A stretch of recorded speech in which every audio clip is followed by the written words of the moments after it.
말씀은 창세기 3장 1절에서 7절까지 말씀입니다. 여러분 잘 아시는 선악과 사건이죠. 창세기 3장 1절에서 7절 교독하겠습니다. 그런데 뱀은 여호와 하나님이 지으신 들짐승 중에 가장 강교하니라. 뱀이 여자에게 물어 이르되 하나님이 참으로 너희에게 동산 모든 나무의 열매를 먹지 말라 하시더니야.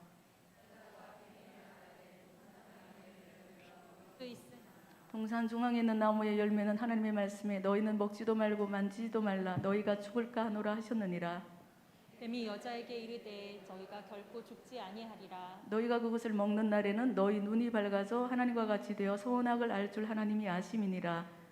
여자가 그 나무를 본즉 먹음직도 하고 보암직도 하고 지혜롭게 할 만큼도 탐스럽기도 한 나무인지라.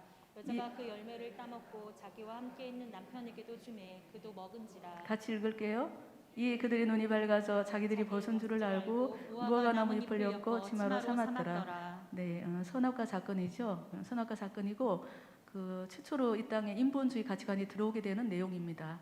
그래서 여러분 기억하시는지 모르겠는데 지난 2월에 잘 알고 계신 이어령 교수님 있잖아요. 이어령 교수님이 소천을 하셨죠. 암으로 투병하다가 89세의 나이로 하나님의 부르심을 받고 이제 하늘나라에 가셨는데 그분은 딸 이미나 목사님을 통하여서 믿음을 가지게 됐다고 합니다.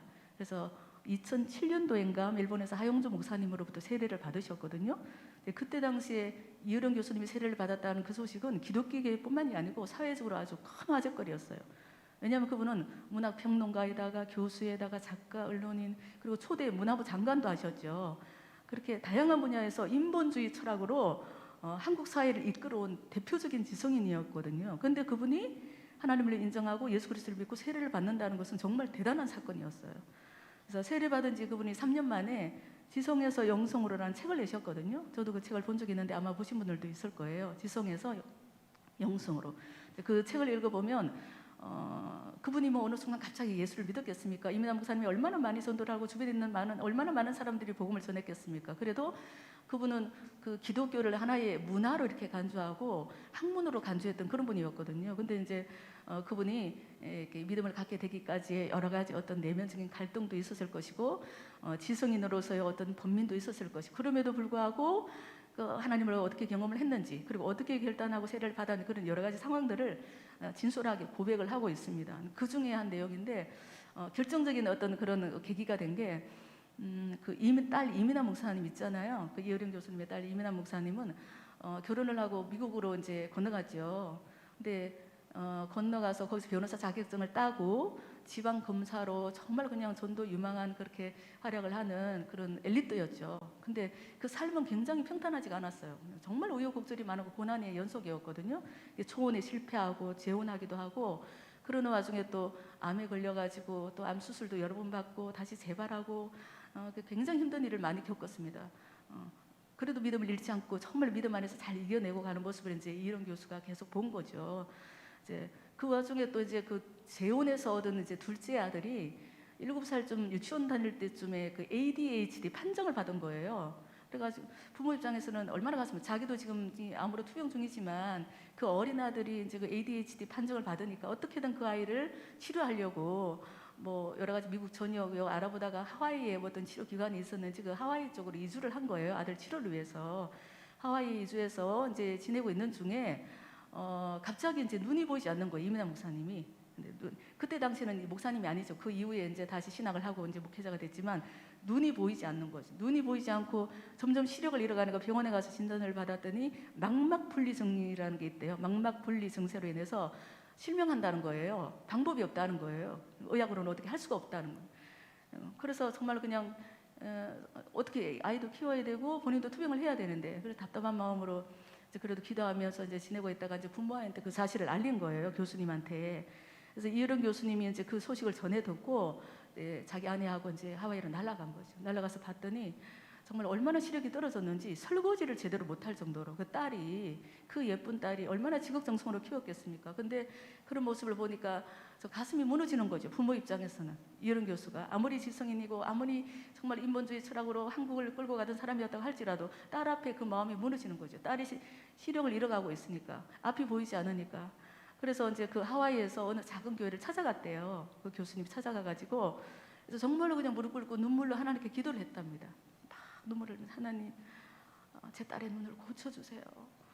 제 딸이 눈을 고쳐주셔서 앞으로도 세상을 보며 살 수 있게 해주세요. 그러면 제가 하나님 믿을게요. 그랬대요. 그러면 제가 하나님 살아계신 거 믿을게요. 그리고 그렇게 해주시면 하나님이 제게 주신 재능, 그분이 글 쓰는 재능이 있잖아요. 글 쓰는 재능이랑 말하는 재능을 가지고 하나님 일을 하겠습니다. 그렇게 소원 기도까지 하셨대네요. 그러고 나서 이제 어쨌든지 간에 그 한국에 와서 또 한 번 진단을 받고 치료받기 위해서 이제 딸을 데리고 한국으로 왔는데, 그 이후에 뭐 특별한 치료 과정이 없었는데도 기적적으로 그 딸의 눈이 완치가 된 거예요. 나은 거예요. 시력이 점점 회복되더니 나은 거예요. 병원에 가서 검사를 했더니 망막 분리 증세가 없어졌다는 거예요. 하나님이 고쳐주신 거죠.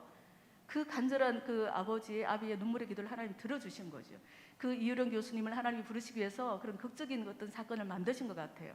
그게 이제 아주 직접적인 계기가 돼가지고, 내가 모르는 어떤 영성의 세계라는 게 있구나.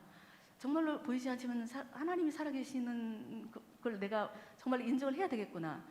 그렇게 이제 결심을 하고, 그리고 이제 그 이후에 이제 그 일본에서 하영조 목사님을 통하여서 세례를 받고 그런 믿음 생활을 시작하게 된 계기가 됐다고 합니다.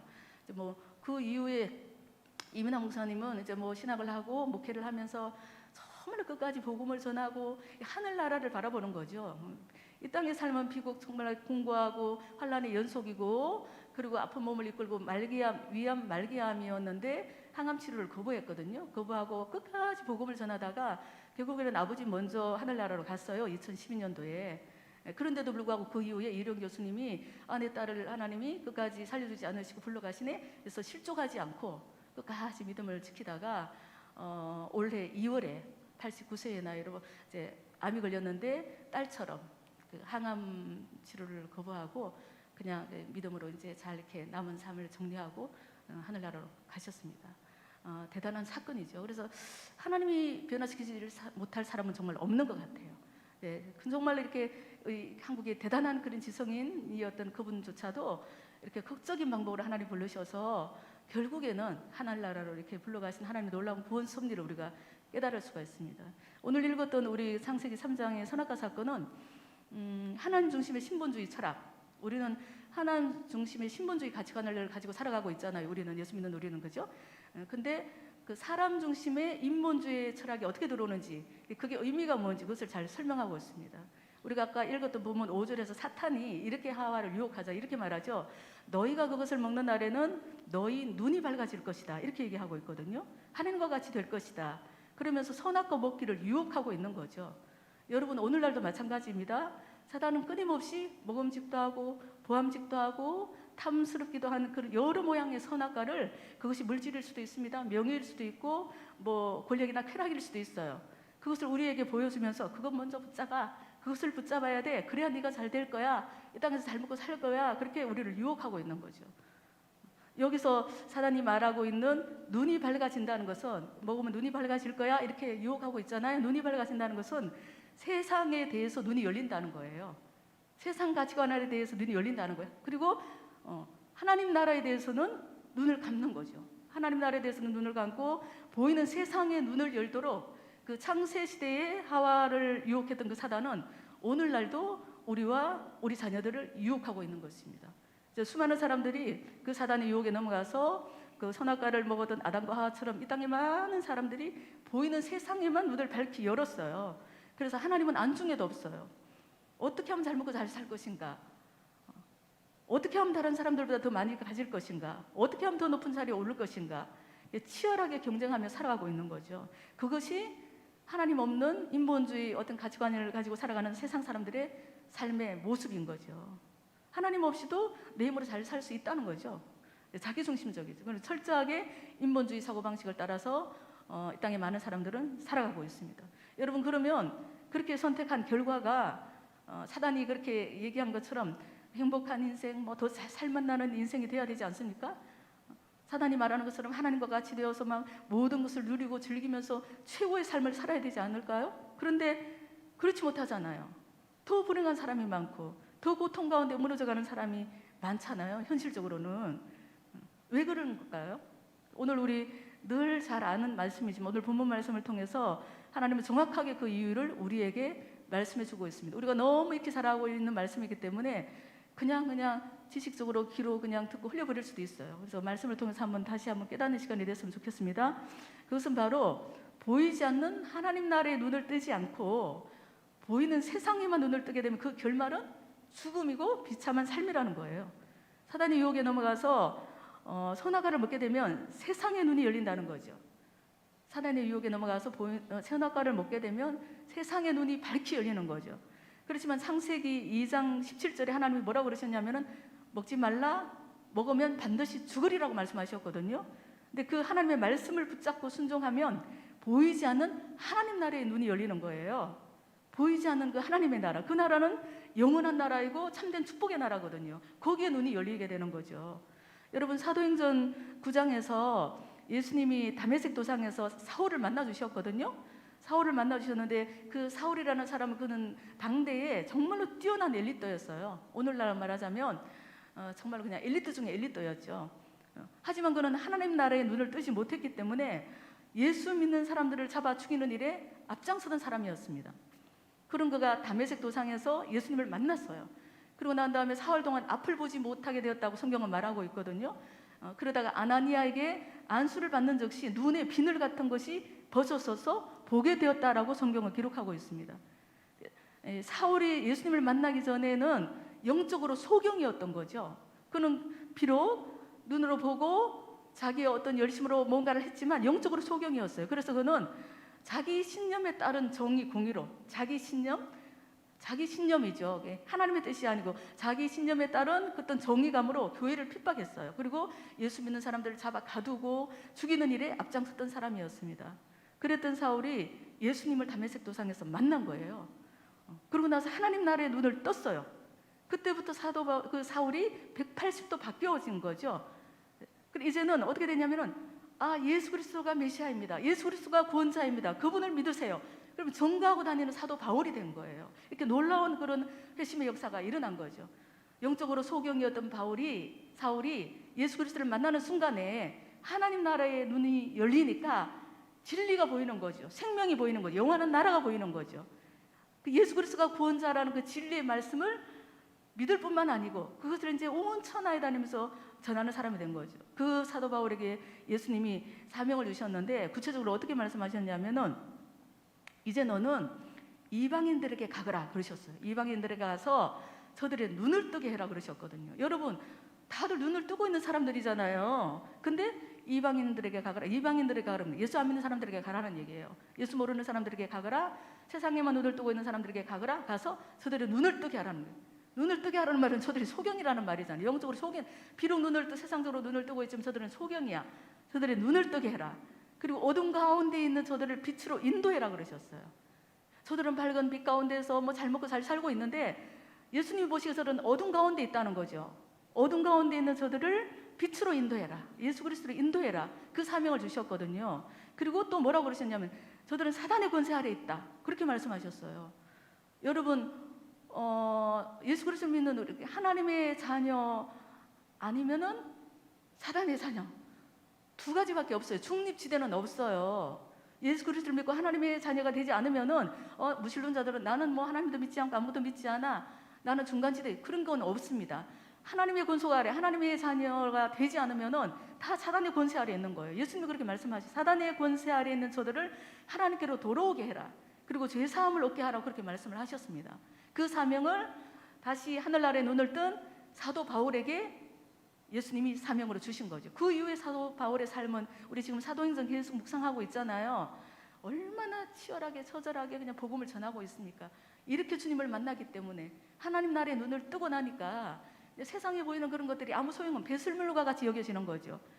그래서 정말 생명을 걸고 복음을 전하지 않습니까?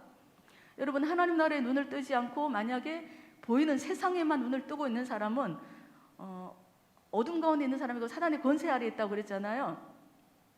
근데 그 예수님이 그렇게 말씀하셨는데 그들의 어떤 그런 가치관은 눈으로 보기에 좋은 조건이 최고의 축복이라고 생각을 하는 거예요. 그 사람들은 생각을 하기에 눈으로 보이는 물질, 명예, 권세, 뭐 잘 먹고 잘 사는 거, 뭐 여러 가지 눈으로 보이는 그 모든 것들이 좋은 조건이면 최고의 축복이다 이렇게 생각을 하는 거죠. 뭐 돈이 많거나 뭐 스펙이 좋거나 권세가 있거나 그래서 그런 것들을 얻기 위해서 자기의 전 인생을 거는 거예요. 여러분 그것 자체가 나쁜 건 아닙니다. 돈 많은 것이 죄입니까? 스펙 좋은 것이 나쁩니까? 하지만 그것이 목적이 되고 그것만이 목적이 되고 그것이 자기 영광이 되면 그것은 죄일 뿐만이 아니고 오히려 불행한 인생의 지름길이 될 수도 있다는 것입니다. 바라기는 우리와 우리 자녀들이 우리가 예수 믿는데도 불구하고 때로는 잘못하면 세상의 눈이 열릴 수도 있어요. 그래서 늘 깨어 기도해야 됩니다. 세상의 눈이 열리지 않도록 하나님 나라의 눈을 뜰 수 있도록 하나님 나라의 눈을 뜨게 되면 세상을 분별할 수 있게 되거든요. 세상에 대해서 아무것도 모르는 게 아니고 하나님 나라의 눈을 뜨면 하나님의 마음, 하나님의 관점으로 세상을 바라보면 세상을 분별할 수 있게 돼요. 근데 세상의 눈을 뜨게 되면 하나님 나라가 보이지 않아요.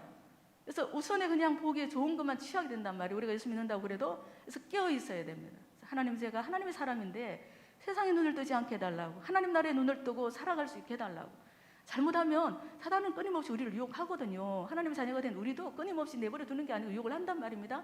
세상 여러 가지 좋은 것들을 보여주면서 하나님 교회만 다닌다고 돼? 기도만 한다고 돼? 이게 있어야지, 저게 있어야지? 막 그러면서 우리가 그쪽으로 가도록 우리의 발목을 잡아 끈단 말이에요. 그럴 때 기도하고 깨어 있어야 될 줄로 믿습니다. 사단은 그리고 5절에서 선악과를 먹으면 하나님이 될 것이라고 거짓말을 하잖아요. 여러분, 사단은 거짓삽이라고 성경은 말해요. 거짓말쟁이에요. 사단이 하는 말은 다 100% 거짓말이에요. 거짓말로 유혹하고 거짓말로 그냥 뭐 공격하기도 하고 그러거든요. 그래서 제가 오늘 아침에 묵상 큐티를 하다 그랬나 어딘가 하여튼 그 마음속에 부정적인 생각, 염려, 걱정, 막 눌리는 생각, 이런 생각, 그런 생각들은 하나님이 주시는 게 아니에요. 사단이 주는 거거든요. 근데 거기에 속지 말아야 돼요. 그걸 예수 그리스도의 이름으로 대적을 해야 됩니다. 하나님 우리에게 평강을 주시는 분이고 은혜를 주시는 분이고 소망을 주시는 분이거든요. 근데 우리가 살아가다 보면 이 문제도 걱정이 되고 염려가 되고 막 눌리고, 저도 그럴 때 있어요. 그럴 때 있거든요. 그러면 거기에 계속 눌려 있으면 안 되는 거예요. 예수 그리스도의 이름으로 대적을 하고 평강을 주시는 하나님을 바라봐야 되는 거예요. 하나님 나라의 눈을 뜨고 바라봐야 되는 거예요. 그러면 승리할 수가 있습니다. 사단은 거짓말쟁이에요. 근데 어떻게 거짓말을 했냐면은 하나님같이 그렇게 5절에서 그래, 선악과를 먹으면 너는 하나님같이 될 거야. 그래, 거짓말. 어떻게 하나님같이 될 수가 있겠습니까? 하나님 소물 주고 우리는 피조물인데. 하나님같이 된다 이 말은 부추기는 거죠. 너도 하나님처럼 최고가 될 수 있어. 이거는 교만입니다. 사단이 왜 사단이 되었습니까? 하나님을 숭배하는, 하나님을 섬기는 천사였는데, 천사장이었는데 교만하다가 쫓겨난 거잖아요. 사단의 가장 첫 번째 성품이 교만이에요. 거짓말이거든요. 그래서 이 교만은 하나님보다 나를 더 중요하게 여기는 이기적인 마음인 것이죠. 그래서 하나님을 위해서 하는 게 아니에요. 내가 돈을 벌든 공부를 하든 뭘 하든 나를 위해서 하는 거죠. 나를 위해 살고 싶어 하는 거예요. 여러분 몇 년 전인가 욜로라는 단어가 굉장히 유행했었잖아요. 요즘은 뭐 별로 안 나오더라고요. 그래서 욜로가 뭐예요? 내 인생은 내 거야. 즐기면서 살아. 내 마음대로 살아. 세상은 그렇게 말하는 거잖아요. 네 거라는 거죠. 그리고 하나님 자리에 서서 막 사람들을 판단하고 심판하는 거죠. 우리를 심판하고 판단할 사람은 아무도 없습니다. 하나님도 우리를 심판하지 않으신다고 그러셨거든요. 우리는 서로 긍휼히 여기고 위로하고 격려해야 되는 거예요. 누구도 누구를 심판할 수가 없어요. 하나님 우리를 심판하지 않고 하나님 우리를 정죄하지 않으시는데 그래서 사단이 혹여라도 우리 심령 가운데서 우리를 정죄하면 그것도 대적해. 하나님이 나를 정죄하지 않으시는데 우리를 정죄할 때가 있거든요. 우리가 때로는 믿음의 실족에서 넘어지고 잘못할 때도 있잖아요. 그러면 내가 뭐 교회 전도사라면서 뭐 그렇게 막 이런 마음이 들 때가 있어요. 막 사단이 정죄를 하는 거죠. 그 정죄가 물론 그걸 성령의 음성으로 깨닫고 하나님 저의 어떤 허물과 제약을 용서해달라고 은혜를 구하며 나아가기는 해야 돼요. 해야 되지만 그 정죄감에 빠져가지고 주저앉거나 뒤로 물러서거나 그거는 하나님이 원하지 않는 거예요. 근데 사단의 그런 우리를 공격하는 방법 중에 하나입니다. 영적으로 깨어있으면 하나님 나라의 눈을 열면 그게 보이는 거죠. 그래서 믿음의 선한 싸움에서 승리할 수가 있는 겁니다. 이런 것들 그래서 이 모든 것들이 하나님 없이도 내 힘으로 살아갈 수 있다, 최고가 될 수 있다, 이런 것들이 뭐냐면 인본주의 가치관이에요. 인본주의 가치관, 신본주의 가치관이 아니고 인본주의 가치관인 거죠. 근데 하나님이 더 중요한 삶 있잖아요. 우리처럼 신본주의 가치관으로 살아가는 사람은 날마다 다음을 인정하고 고백하는 것이죠. 여러분이 아마 다 인정하실 텐데 제가 한번 그 말씀을 해볼 테니까 인정하시면 크게 아멘 하시기 바랍니다. 우리 신본주의가 하나님 중심으로 살아가는 사람들 이렇게 고백합니다. 하나님은 창조주이시고 나는 피조물입니다. 아멘. 아멘들 크게 하십시오. 하나님은 창조주이시고 나는 피조물입니다. 아멘. 네. 그리고 하나님은 다스리는 왕이시고 나는 그분의 종입니다. 아멘. 하나님은 목자이시고 나는 그분을 따라가는 양입니다.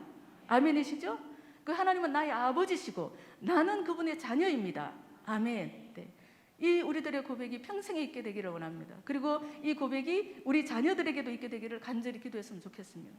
그래서 우리가 수련회를 하잖아요. 교회, 학교, 뭐 영화부터 연합을 해가지고 우리가 자녀들을 위해서 기도를 많이 해야 되는 거예요. 우리 아이들이 하나님을, 예수 그리스도를 만날 수 있도록.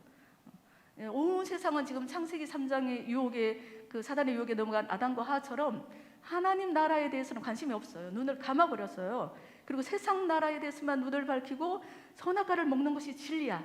선악과를 먹어야 이 땅에서 살아남을 수 있어. 그러면서 살아가고 있는 거예요. 근데 특히나 우리 자녀들은 그런 세상 속에서 교육을 받고 있어요. 그런 문화 속에 둘러싸여 살아가고 있습니다. 얼마나 소중한 자녀들인데요. 우리 자녀들이 하나님의 자녀들이잖아요.